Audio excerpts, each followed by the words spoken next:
Vamos ler um texto na palavra do Senhor. Hoje é a última noite.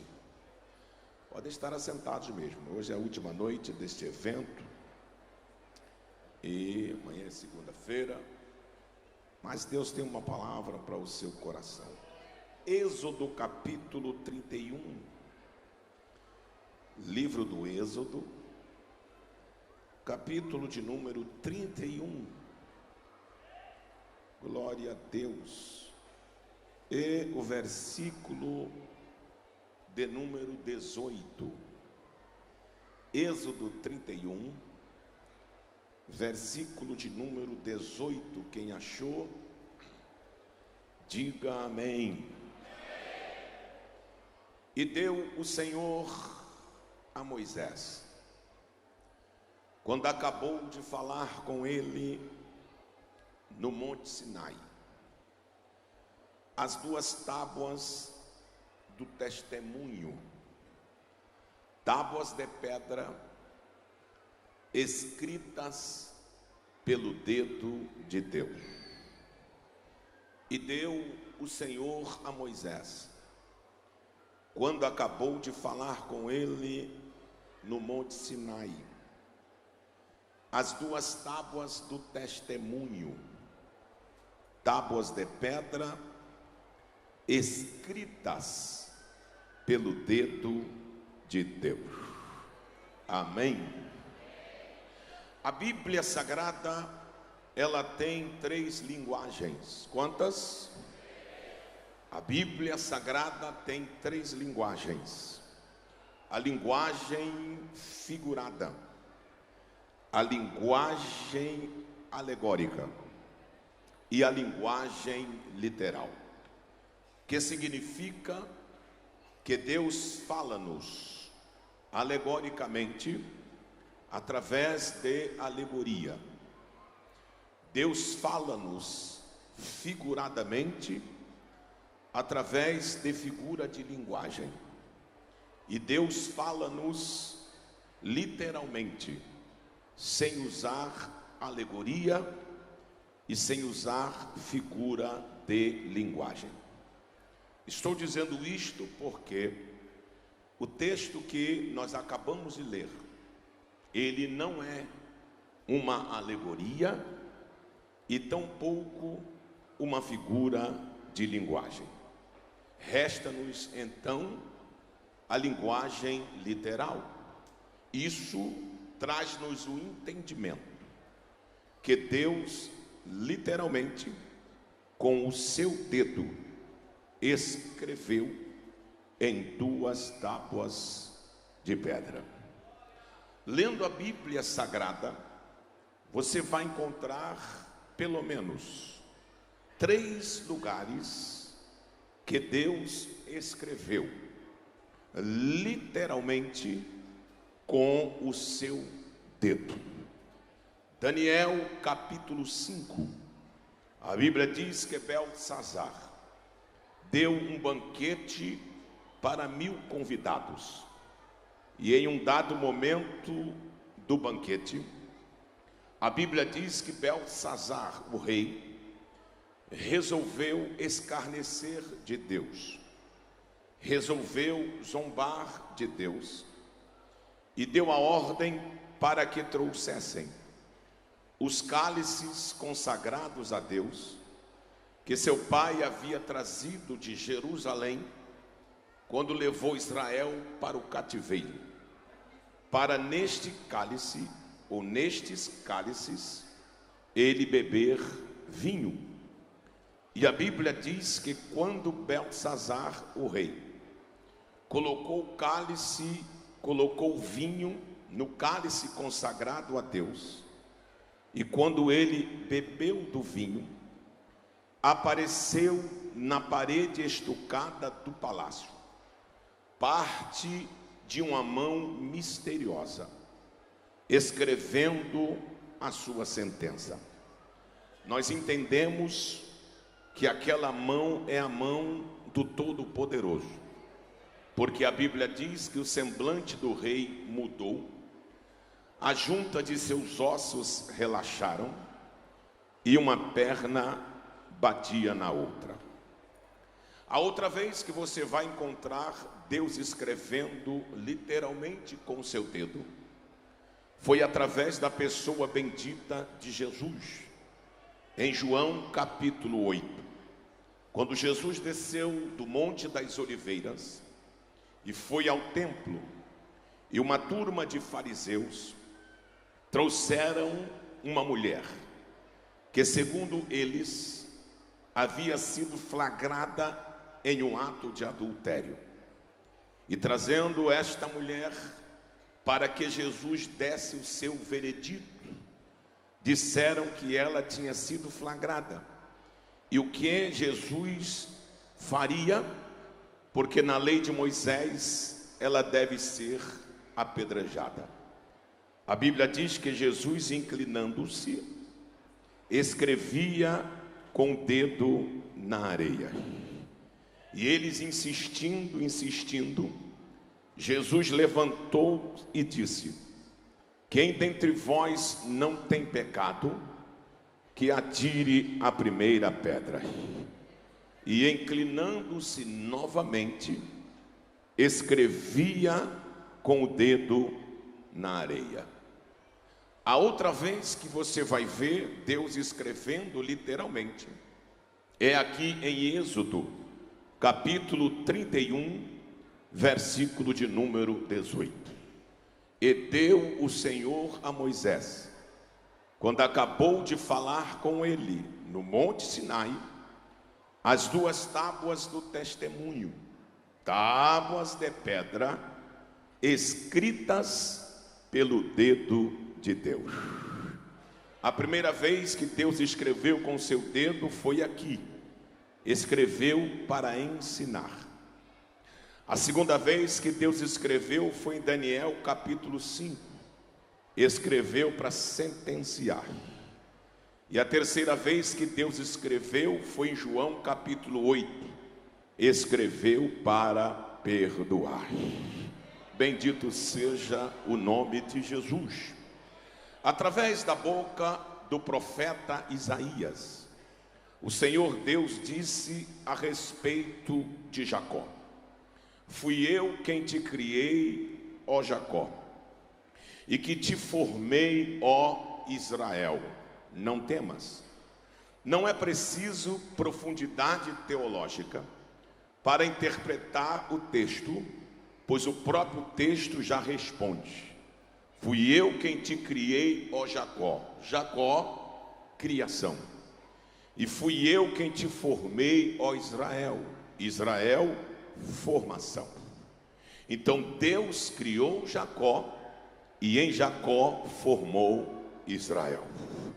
Como foi que Deus criou a nação de Israel?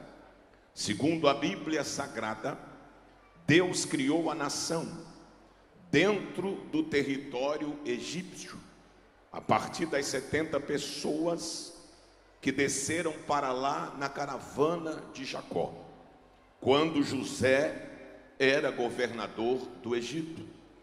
E diz a Bíblia Sagrada que após a morte de José, os faraós que seguiram o governo daquele império, não respeitando a história de José, oprimiram o povo. E a Bíblia diz que aquele povo foi escravizado por 430 anos. E quanto mais eles eram escravizados, quanto mais se aumentavam as cargas, quanto mais oprimia aquele povo, mais aquele povo crescia, porque Deus estava criando. E quando Deus está criando alguma coisa, nada pode impedir. A nação está criada. A nação foi criada dentro do território egípcio, debaixo da dinastia faraônica. Agora Deus vai formar a nação. Deus vai formá-la. E Deus levanta o homem chamado Moisés e dá ordem a Moisés que tire o povo do Egito e leve o povo para o deserto. Deus tem algumas salas de aulas que Ele costuma usar para forjar caráter, para formar crentes, para formar obreiros, para forjar homens. E a sala predileta de Deus para usar e formar crente chama-se deserto. Desta sala de aula, nem Jesus escapou, porque Lucas escreve que após ser batizado por João Batista nas águas do Jordão, Jesus, pelo Espírito, foi conduzido ao deserto. Ninguém que entra no deserto, levado por Deus, sai de lá da mesma maneira que entrou. Então Deus fala para Moisés levar o povo para o deserto, para que Deus forjasse a nação, formasse a nação. E aqui no capítulo 31, a Bíblia diz que Israel está acampado nas penínsulas do Sinai. E ali Israel fica por 2 meses acampado nas penínsulas do Sinai. E Deus dá uma ordem a Moisés, para que Moisés subisse ao monte, porque Deus haveria de dar a Moisés toda a lei, seus preceitos e os mandamentos, para que Moisés ensinasse o povo. Então Moisés subiu para receber de Deus toda a lei, os mandamentos, para que ele ensinasse o povo. Tudo que você possa imaginar, tudo que você pode imaginar que um povo precisava saber para se tornar um povo honesto, um povo que se chamava pelo nome do Senhor, Deus deu a Moisés. Tudo que você possa imaginar que um povo precisava saber para viver, Deus deu a Moisés. Deus deu a Moisés como o povo deveria andar, como o povo deveria se vestir, como o povo deveria trabalhar, como o povo deveria semear, como o povo deveria colher, como o povo deveria ofertar, como o povo deveria dizimar, como o povo deveria se relacionar, como o povo deveria casar, como o povo deveria ter os filhos, como o povo deveria criar os filhos, como o povo deveria emprestar, como o povo deveria tomar emprestado, como o povo deveria guerrear, como o povo deveria lutar, como o povo deveria sonhar, como o povo deveria projetar, como o povo deveria julgar, como o povo deveria perdoar, como o povo deveria condenar, até a dieta alimentar. Deus se preocupou e deu ao povo. Vocês podem comer isto, mas não podem comer isto. Queremos frutos do mar, não tem problema nenhum. Vocês podem comer estes, mas não podem comer estes. Vocês podem beber isso, mas não podem beber isto. Até a lua de mel, Deus se preocupou e estabeleceu o período. 2 anos de lua de mel, o homem não sairá à guerra. Tudo o que você possa imaginar, Deus deu a Moisés. Depois que Deus dá a Moisés os preceitos, depois que Deus dá a Moisés toda a lei, Deus vai entregar a Moisés o decálogo. O decálogo são os 10 mandamentos, escritos em 2 tábuas de pedra. Todos os preceitos, toda a lei estavam pautados, fixados, baseados nos 10 mandamentos. Toda a lei de Deus, todos os ensinamentos estavam pautados nos 10 mandamentos.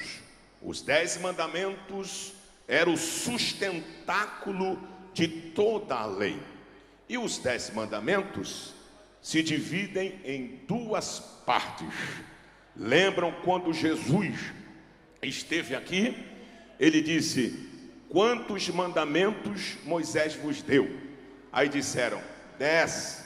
Jesus disse: basta cumprir 2. Ame o teu próximo como a ti mesmo, e a Deus sobre todas as coisas.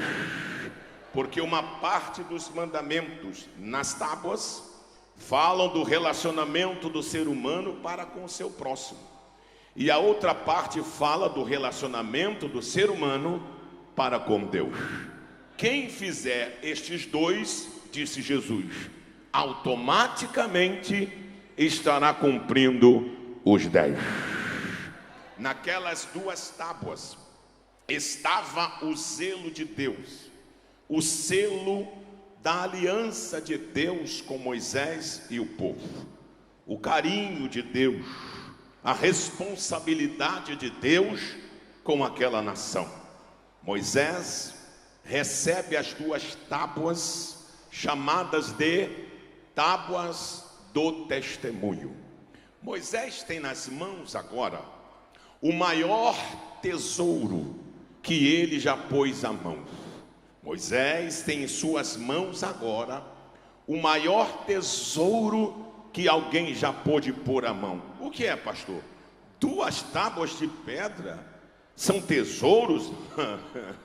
Se um quadro pintado por Leonardo da Vinci vale milhões de dólares, um quadro pintado por Monet depois de cego vale milhões de dólares, quanto não valeriam as 2 tábuas de pedra aonde o dedo do Todo-Poderoso escreveu?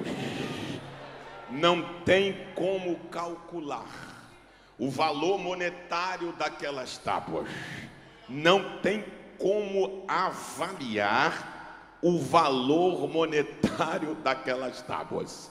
E por que elas são chamadas de tábuas do testemunho? Número 1, elas são chamadas de tábuas do testemunho porque ao bater os olhos nas tábuas, ninguém tinha dúvida, foi Deus quem escreveu.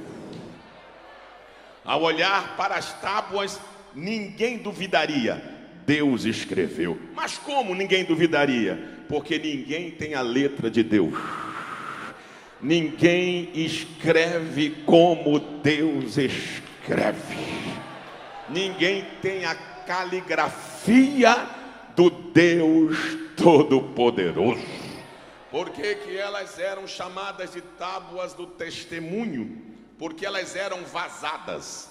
Se você virasse as tábuas assim, quem estava de lá lia, e quem daqui estava também lia.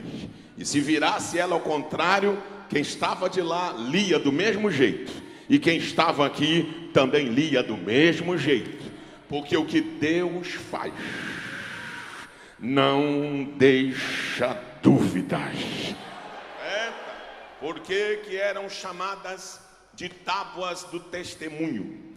Porque escrever com um ponteiro e uma marreta na pedra, eu escrevo. Demora, mas escrevo. Escrever com um formão e martelo na madeira, qualquer um escreve. Agora, com o dedo na pedra, só conheço um que faz. Eu vou repetir. Escrever com o dedo na pedra e ainda vazá-las, só conheço um que faz. Oh, glória a Deus. Você pode adorar a este Deus? Você pode adorar a este Deus? Oh, glória ao nome de Jesus. Moisés desce com as 2 tábuas do testemunho os mandamentos e os preceitos. Quem o recebe no pé do monte é Josué. Ambos caminham em direção ao arraial, e nesse percurso do pé do monte ao arraial, ouve-se um alarido, e Josué diz: que alarido é esse que eu ouço, Moisés? É de guerra? Moisés disse: não é de guerra não, é um alarido estranho. Culto não pode ser, porque o pastor não está lá e não deu ordem para fazer culto. Vamos ver o que é. E quando eles vão se aproximando, Moisés dá de cara com uma aberração. E Israel está em volta de um bezerro de ouro. Diante do bezerro cantavam, diante do bezerro adoravam e diziam frases de efeito: esse é o Deus que nos tirou do Egito, esse é o Deus que vai nos guiar, para onde ninguém sabe, mas vai. Este é o Deus que nos abriu o mar vermelho. Quando Moisés viu aquela aberração, foi tomado de uma ira incontrolável. Pegou as 2 tábuas, chamadas de tábuas do testemunho, aonde o dedo de Deus escreveu, as arremessou no pé do monte, quebrou as tábuas, despedaçou as tábuas, colocou fogo no bezerro, bateu até virar pó, pôs o pó em água e deu para Israel beber. E naquele dia, ao fio da espada, matou 3.000 rebeldes, 3.000 idólatras, destruiu a idolatria, restabeleceu o culto ao Deus Todo-Poderoso. Glória ao nome de Jesus. Restabeleceu a ordem, restabeleceu a adoração. Moisés resolveu um problema, mas arrumou outro. Ele tem os preceitos, ele tem a lei, mas não tem as tábuas do testemunho, o sustentáculo de toda a lei, a base dos preceitos, a base dos mandamentos, aonde estava a caligrafia de Deus. Moisés quebrou, Moisés partiu, Moisés destruiu. Israel não tem o testemunho, Israel não tem o selo nas tábuas, porque Moisés as quebrou. Mas como Deus, Ele é todo poderoso, e não age como o homem age, e não faz como o homem faz. Deus é poderoso.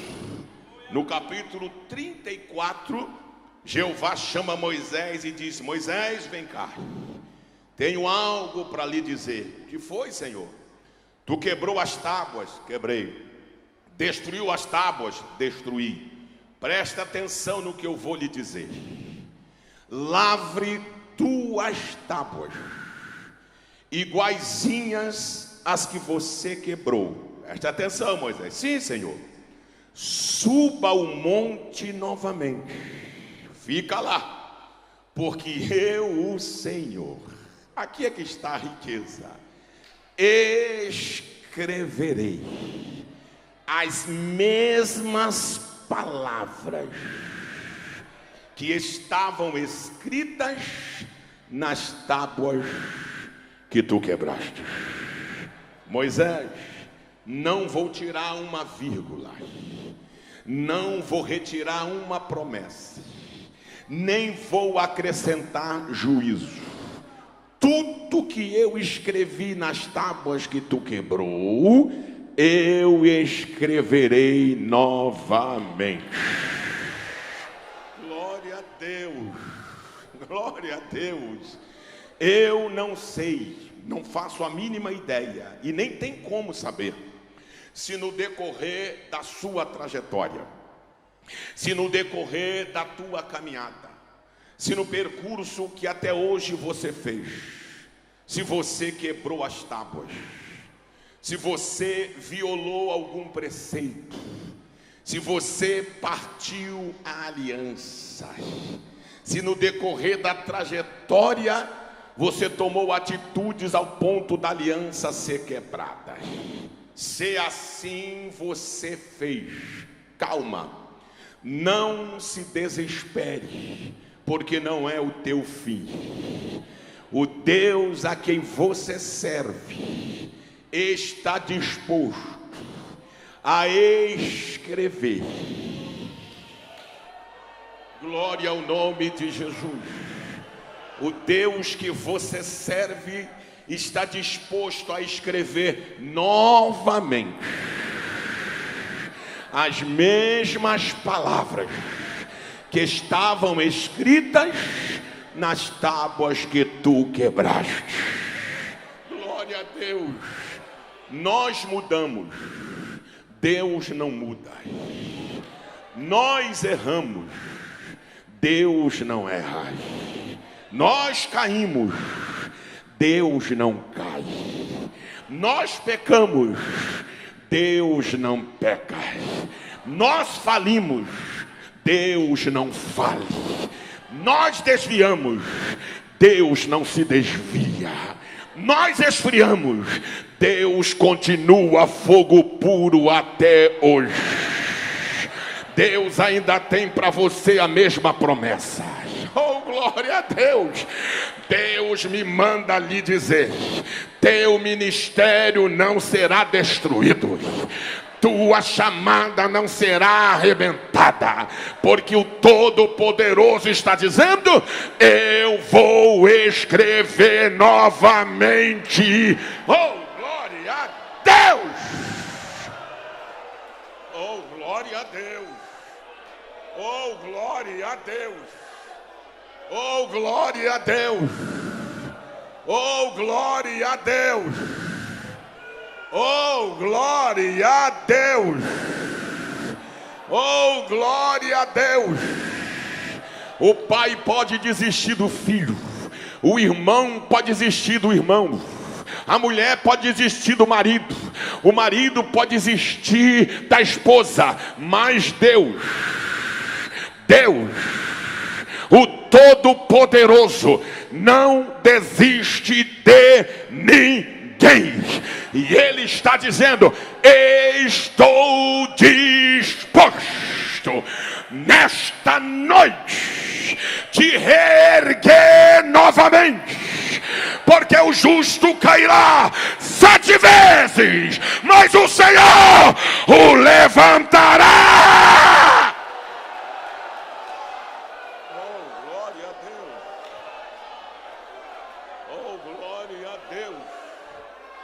Oh, glória a Deus! Oh, glória a Deus! Veja o que é lindo em Êxodo 24. É o versículo 12. Então disse o Senhor a Moisés: sobe a mim ao monte, fica ali, e dar-te-ei tábuas de pedra, a lei e os mandamentos que tenho escrito, para você ensinar o povo. Este versículo aqui fala das tábuas que Moisés quebrou.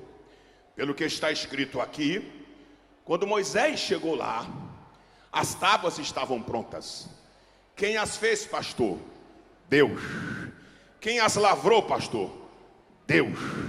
Estas Moisés quebrou. Estas Moisés destruiu. Deus diz no capítulo 34: Moisés, eu vou escrever novamente. Só tem um porém: eu não vou lavrar as tábuas. Quem vai lavrá-las será você. Porque as que eu lavrei, tu quebrou. Agora vou escrever novamente, mas não vou lavrar. Agora tem uma exigência. Qual, Senhor? Não quero tábuas diferentes. Vais me trazer 2 tábuas iguaizinhas as que você quebrou. Lembra da espessura? Sim. Da largura? Sim. Do comprimento? Sim. Da cor? Sim. Então vai lá e me faça 2 iguais, que eu te garanto que eu escreverei igualzinho. Aleluia! Sabe o que Paulo diz na segunda carta aos Coríntios, capítulo 3? Vocês não precisam de carta de recomendação, porque vocês são a carta escritas, não com tinta, em tábuas de pedra, mas pelo Espírito, em tábuas de carne, que é o vosso coração. Oh, glória a Deus! Quebrou as tábuas? Quebrei, pastor Elcio. Quebrou as tábuas? Quebrei. Deus está dizendo: me traga 2 tábuas iguaizinhas. Se as tábuas aqui significam que é o coração, Deus está dizendo: me traga aquele coração que tu tinhas antes. Oh, glória a Deus! Aquele coração de adorador, aquele coração cheio de fé, aquele coração que bem o culto começava, tu já sentia a minha presença, aquele coração aonde eu tinha lugar para habitar, aquele coração bondoso, aquele coração aquebrantado. Não me traga um coração duro, porque eu não escrevo. Não me traga um coração amargurado, porque eu não escrevo. Não me traga um coração incrédulo, porque eu não escrevo. Não me traga um coração ruim, porque eu não escrevo. Não me traga um coração invejoso, porque eu não escrevo. Não me traga um coração maldoso, porque eu não escrevo. Não me traga um coração de ímpio, porque eu não escrevo. Agora me traga aquele coração, aquele onde a minha glória se manifesta. Deixa eu ver quem já trouxe esse coração. Oh, glória a Deus! Oh, glória a Deus! Oh, glória a Deus! Oh, glória a Deus! Oh, glória a Deus! Não é meu feitio fazer isso, mas quero fazer agora. Se tem alguém do teu lado, olha para isso assim: como é que está o teu coração? Como está seu coração? Como está seu coração? Que coração você trouxe hoje? Que coração você trouxe para esse último dia de congresso? Qual foi o coração? Se você trouxe um coração de carne, prepare, porque o dedo de Deus vai começar a rabiscar uma nova história. O dedo de Deus vai lhe reescrever a história. Glória a Deus. Glória a Deus. Lá vai o velho Moisés. Moisés lavra as 2 tábuas. Lá vai o velho Moisés, sobe o monte novamente. Eu penso que foi assim. Moisés chega no local de encontro, a nuvem desce, o Senhor se manifesta. Moisés pega as tábuas e as deposita no devido lugar. E Deus chega e diz: Moisés, eu sou o Senhor, vou escrever novamente. Se afasta, Moisés. Número 1.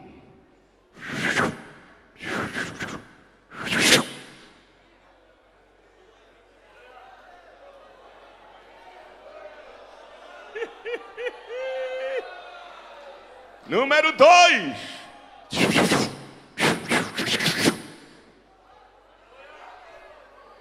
Número 3. A primeira vez, quando ele chegou lá, já estavam prontas. A segunda vez, ele vê Deus escrevendo. Aprendeu? Na primeira vez, Deus te entregou pronto. Mas na segunda vez, Deus disse: eu vou fazer na tua cara para tu ver. Eu vou fazer na tua cara para você ver quem sou eu, todo-poderoso. Oh,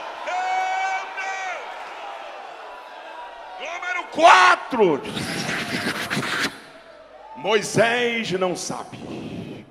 Moisés não tem ideia que enquanto Deus rabisca nas tábuas, enquanto Deus escreve nas tábuas, Moisés é encharcado da glória. Enquanto Deus escreve nas tábuas, Deus encharca Moisés da glória. Oh, glória a Deus. Quando na primeira vez que ele lá subiu, houve manifestação da glória, mas nem tanto quanto estas. Esta segunda vez, a glória é tanta que o rosto dele resplandece. E por que maior glória desta vez? Porque a glória da segunda casa será maior do que a da primeira. Eu estou profetizando nesta noite: teu ministério vai ter uma glória maior do que o começo. Pode receber aí. Não, isso é só para quem crê. Quem não crê pede licença, se retira do ambiente. Quem não crê pede licença pelo tempo que ficou aqui perdido. Eu vou embora, porque não dá para mim. Agora quem crê, comece agora a ser sacudido.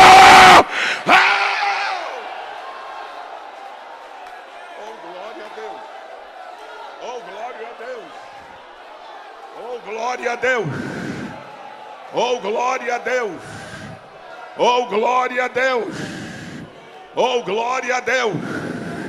Oh, glória a Deus. Oh, glória a Deus. Oh, glória a Deus. Oh, glória a Deus. Oh, glória a Deus. Deus está rabiscando em coração de crentes aqui nesta noite. Deus está escrevendo novamente ministérios aqui. E Deus está dizendo: a segunda chance vai vir com mais poder. Com mais poder, com mais poder, com mais poder, com mais poder. Oh, glória a Deus. Agora me diz, para que tanto poder na segunda chance? Para que tanta glória? É porque a segunda chance, ela vem com mais poder. Oh, glória a Deus. Para que serve o renovo? O renovo só serve porque ele é mais forte que o primeiro estado. Se o primeiro estado fosse forte o suficiente, não precisava de renovo. O renovo só vem para suplantar o primeiro estado e no segundo ser mais forte. Renovo. Quem dá uma aula sobre renovo é o patriarca Jó. Jó, no capítulo de número 14, quando ele está numa prova muito grande, Jó está numa prova terrível, e ele começa a conjecturar, começa a fazer conjecturas a respeito de sua situação.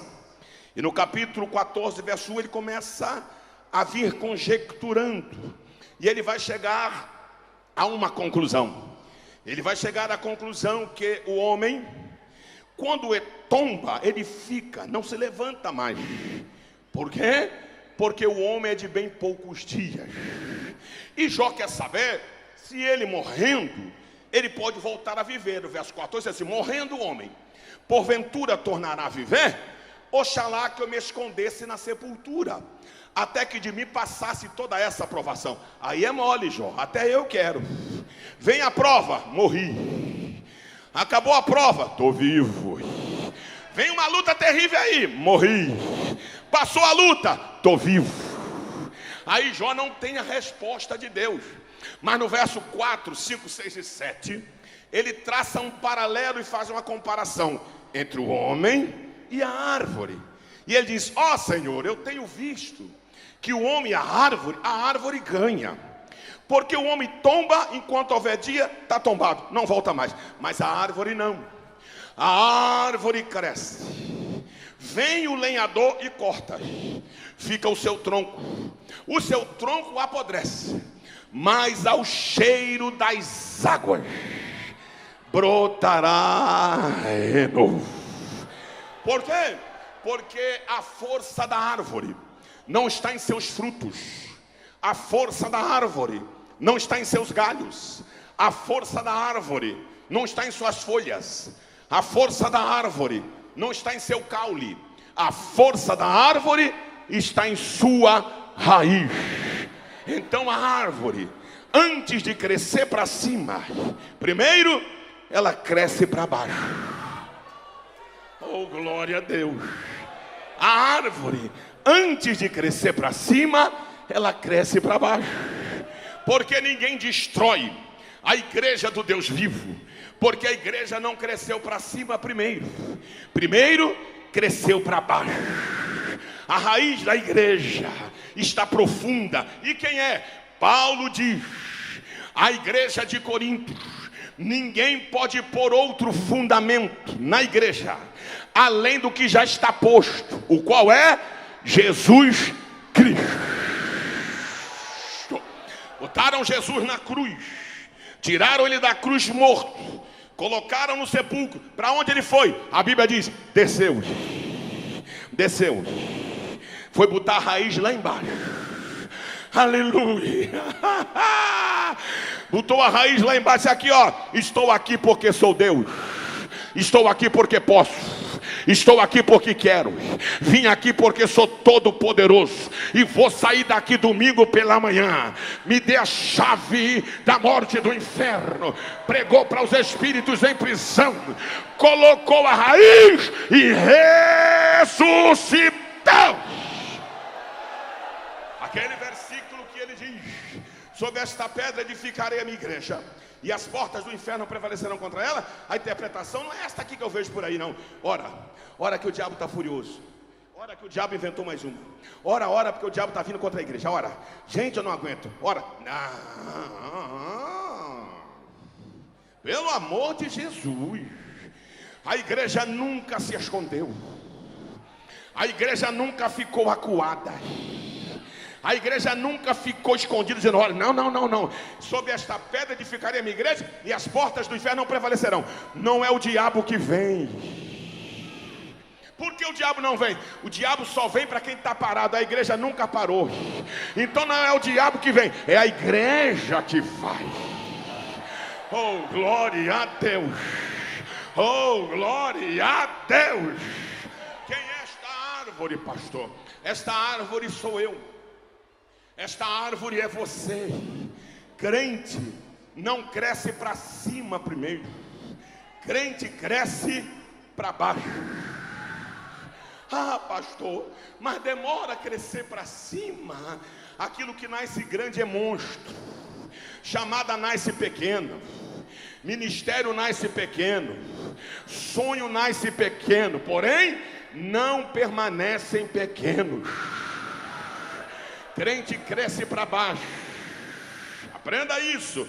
Quanto mais profundo você for com sua raiz, mais alto você chegará. Quanto menos profundo você for, menos em cima você vai chegar. Crente primeiro cresce para baixo. Raiz profunda. Quem cresce para cima todo enfeitado, não tem raiz, é árvore de Natal. Qualquer coisa derruba. Crente não, crente é para baixo. Tá indo para onde, irmão? Tô indo botar minha raiz lá embaixo. Chego não, quero mais. Eu quero achar o lençol de água que tem aqui. Oh, glória a Deus. Quando incendeia uma floresta, as aves voam e fogem. Animais silvestres morrem. Rio seca. As árvores são carbonizadas. Deixa passar 6 meses. Volta no mesmo lugar onde o fogo pegou. Tu não vai encontrar pássaros. Tu não vai encontrar animais silvestres. O rio, por certo, ainda estará seco. E as árvores carbonizadas. Mas dá uma olhadinha lá no tronco delas. Lá no tronco você vai encontrar uma coisa chamada broto. O que é o broto? Está brotando novamente. Por quê, pastor? Porque o fogo só vai até o solo. Do solo para baixo, o fogo não vai. Assim é a tua vida. Assim é a minha vida. As pessoas só nos conhecem até o solo. Do solo para baixo é você e Deus. Oh, glória a Deus. Do solo para baixo é você e Deus. Alguém olha você e diz: acabou. Não sai mais um hino ali. Ih, coitado. Não sai nenhuma oração. O que houve? quebrou tudo, queimou tudo, cortou tudo. Mas lá embaixo você está dizendo: já já eu subo novamente.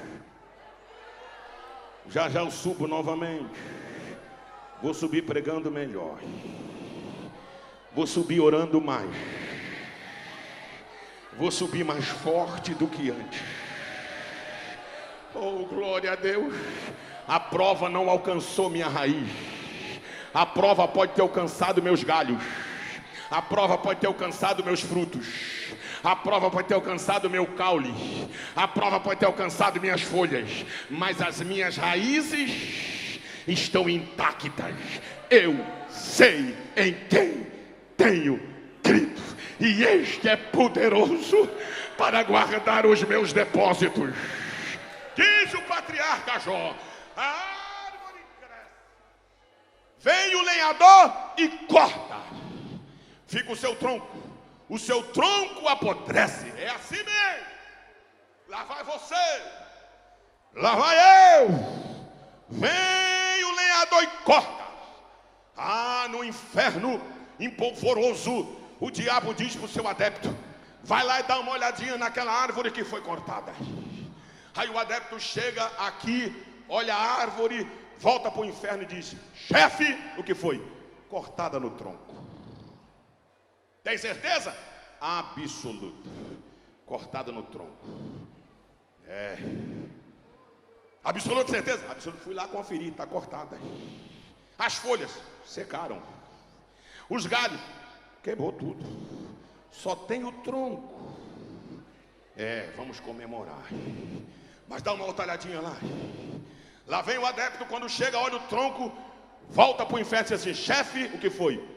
O tronco apodreceu. É mesmo? Apodreceu. Se havia alguma esperança, acabou com o apodrecimento do tronco. Ali não sai mais nada. Já podemos comemorar. Aí o chefão disse: não, é melhor conferir novamente, porque eu conheço o crente. Quando você pensa que ele foi, ele volta mais forte. Quando você pensa que parou, ele vem correndo. Quando você pensa que ele está fraco, mas ele vem com uma força. Vai lá dar uma olhadinha. Aí o adepto chega, olha, não acredita, olha de novo. Não acredita, olha de novo. E o inferno polvoroso grita: podemos comemorar? Aguenta aí. Eu estou conferindo o negócio aqui.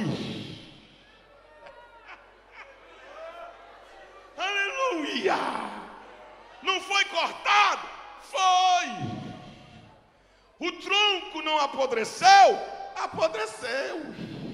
O que é que está pegando que a gente não pode comemorar? Eu não sei não, chefe. Mas no mesmo lugar que o tronco foi cortado, no mesmo lugar que o tronco apodreceu, bem no mesmo lugar, tem um brotinho subindo. Oh, meu Deus. Tem um brotinho subindo. Aí o chefão já sabe, se manda daí. No mínimo encontrou água. A raiz dessa árvore está profunda. Sai fora daí, porque ele vai voltar mais forte do que antes. Isaías 53. Quem deu crédito à nossa pregação, a quem se manifestou o braço do Senhor, foi subindo como um renovo em meio à terra seca. Ai, homem de dores, experimentado nos trabalhos, homem de quem nós escondíamos o rosto, beleza nenhuma nele víamos para que o desejássemos, mas o castigo que nos traz a paz estava sobre ele, e pelas suas pisaduras nós fomos sarados. Eu quero dizer que Jesus é o renovo, e o renovo está aqui nesta noite. O renovo, quem sente esse renovo? Quem sente? Quem sente? Quem sente? Quem sente? Quem renova, Jesus, renova. Renova, Jesus, renova. Renova, Jesus, renova. Vem, Tângela, renova. Renova, Jesus, renova. Renova, renova, renova, renova. Renova, Jesus. Não só quem quer, só quem quer, só quem quer. Só quem quer, só quem quer. Quem não quer, por favor, não se manifeste. Só quem quer, só quem quer. Só quem quer o renovo. Só quem quer o renovo. Só quem quer o renovo. Meu Deus. Meu Deus. Pastor, eu quero o renovo. Você quer o renovo? Sai do teu lugar correndo já. Corra, corra, corra. É hoje. É hoje. O remacheia. O remicandaraba xandaraia. Aleluia, aleluia, aleluia. O culto está sendo extremamente racional. São apenas 21 horas e 7 minutos. Racional este culto, com tempo de louvor, com tempo da pregação da palavra. Racional, culto agradável a Deus. Agora é hora de você ser cheio do Espírito Santo de Deus. Enche, você quebrou as tábuas, trouxe tábuas novas. Oh, glória a Deus, violou alguma aliança. Deus está dizendo, estou escrevendo novamente. Aquela frieza vai embora agora. Aleluia. O renovo de Deus chegou aqui. O nome de Jesus é renovo. O renovo, canta minha filha. Enche, enche, enche, enche, enche. Seja cheio, seja cheio. Ministérios estão sendo restaurados aqui nesta noite. Eu oro por você agora. Olha aqui, olha como está pegando. Oh, na mesa do rei. Recebe aí, recebe aí. Aleluia, é agora. Deus está restaurando.